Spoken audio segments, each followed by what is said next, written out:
Hello students, कैसे हैं आप लोग। आई होप सभी बहुत बढ़िया होंगे।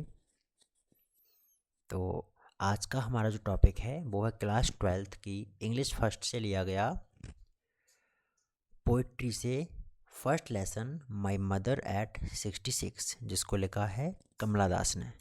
ठीक है, तो स्टार्ट करते हैं आज का टॉपिक। देखिए, यहाँ पे लिखा गया है driving from my parents home to Cochin last Friday morning. I saw my mother beside me, doors open, mouthed, her face ashen like that of a corpse, and realized with pain that she was as old as she looked. जो poetess कमला दास हैं वो अपने parental home से last Friday morning के दिन Cochin airport के लिए रवाना होती हैं। उनके साथ में उनकी माँ भी होती हैं कार में, जो उनके बगल में बैठी होती हैं। लेकिन वो कार में सो रही होती हैं, झपकी ले रही होती हैं, और झपकी लेते समय उनकी माँ का जो मुंह होता है वो खुला होता है। ठीक है, तो तभी अचानक से पोइटेस कमला दास की नज़र अपनी माँ पर पड़ती है और वो कुछ फील कर रही होती हैं अंदर से। वो कहती हैं कि उनकी माँ का चेहरा जो था पूरी रौनक खो चुका था, पूरा ग्लो ख़त्म हो चुका था। उनकी माँ का चेहरा बिल्कुल एक डेड बॉडी की तरह लग रहा था। ठीक है, तो इन सब को सोच सोच के उनका जो दिमाग था काफ़ी ख़राब हो जाता है, उनको काफ़ी दुख दर्द पीड़ा होती है। ठीक है, तो इस दुख दर्द पीड़ा से उभरने के लिए वो क्या करती हैं, but soon put that thought away and looked out at young trees.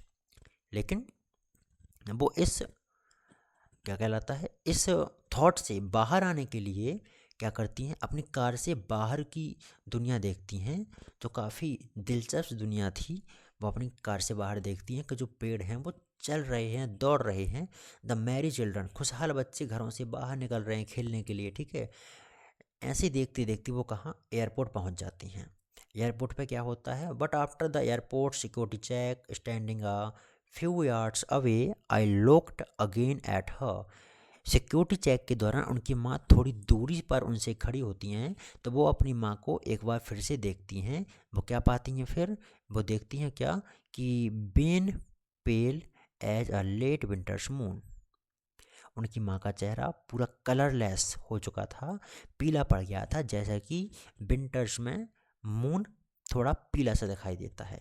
ठीक है, and felt that old familiar ache my childhood fear but all I said see you soon अम्मा।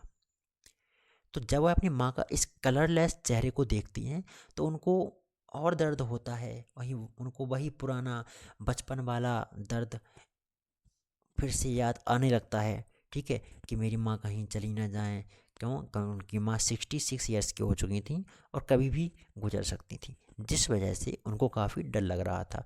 बचपन में बच्चों को भी डर लगता है, मेरे माता पिता कहीं चले ना जाएं मुझे छोड़ के, ये सब चीज़ें।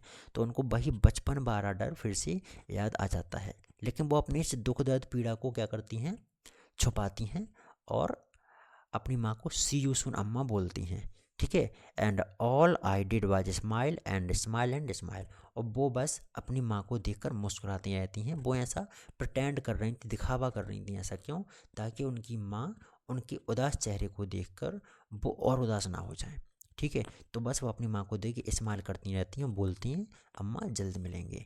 ठीक है, तो ये हमारी पोइम थी, जो काफ़ी दिलचस्प पोइम है।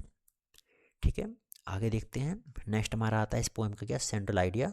तो सेंट्रल आइडिया में मैंने आपको जो भी बातें बताई हैं वही इसमें एक्सप्लेन किया गया है। जैसे कि एक बार पढ़ लेते हैं इसको। The central idea of the poem my mother at 66 composed by Kamala Das is that this poem shows the fear of losing her mother of poetess. Her mother is in the last phase of her life, so the poetess feels that she will pass away soon. Poetess gets scared of this thought. To come out of this negative thought, she looked outside of car.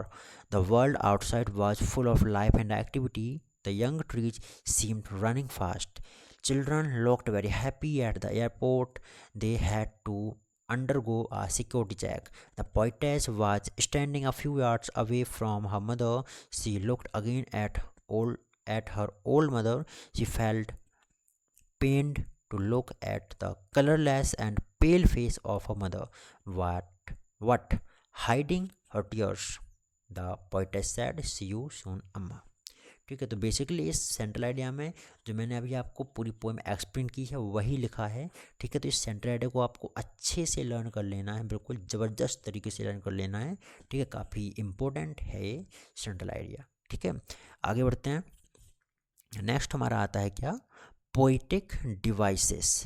तो poetic device का दूसरा नाम कहें तो figure of speech होता है, और third name कहें तो लिटरेरी डिवाइसेस भी होता है। ठीक है, तो राइमिंग स्कीम की अगर बात करें यहाँ पे हम राइमिंग स्कीम की, तो there is no rhyming scheme in this poem because this poem is written in a free verse.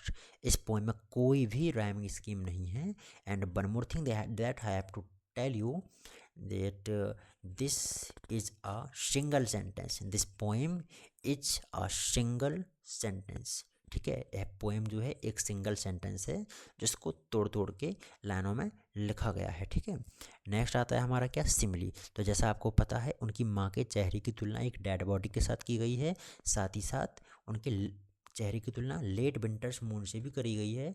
और यहाँ पे देखो लाइक और एज जैसे शब्दों का भी प्रयोग किया गया है, जिस वजह से यहाँ पे सिमिली हो जाएगा। ठीक है, नेक्स्ट आता है आपका क्या, पर्सोनिफिकेशन। तो पर्सोनिफिकेशन कैसे होगा, यहाँ पे आपको याद हो जब उस थॉट से बाहर आने के लिए, उस दुख भरी थॉट से बाहर आने के लिए वो कार से बाहर देखती हैं, तो जो पेड़ थे वो चल रहे होते हैं, दौड़ रहे होते हैं कार के साथ में, अलॉन्ग साइड हर कार। ठीक है, वो दौड़ रहे होते हैं।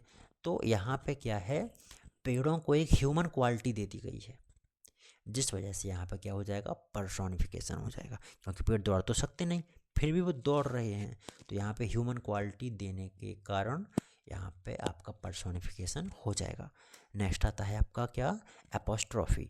तो यहाँ पे पूरी पोएम में जो पोएटेस कमला दास हैं उन्होंने अपनी माँ को एड्रेस किया है।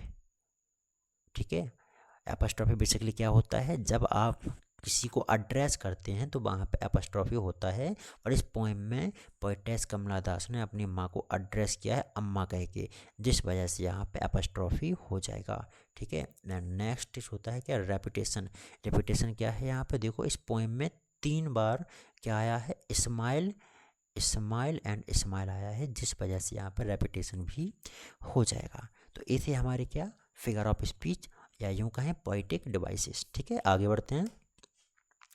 यहाँ पे कुछ स्टैंजा वाइज क्वेश्चंस जो हैं दिए गए हैं, तो इनको आप लोग अच्छे से पढ़ लेंगे। इसके नोट्स भी आपको पीडीएफ में मिल जाएंगे सारे के सारे। ठीक है, तो इस नोट्स को आप मेरे टेलीग्राम चैनल पे देख सकते हैं, जिसकी लिंक आपको नीचे वीडियो के डिस्क्रिप्शन बॉक्स में दे दी जाएगी।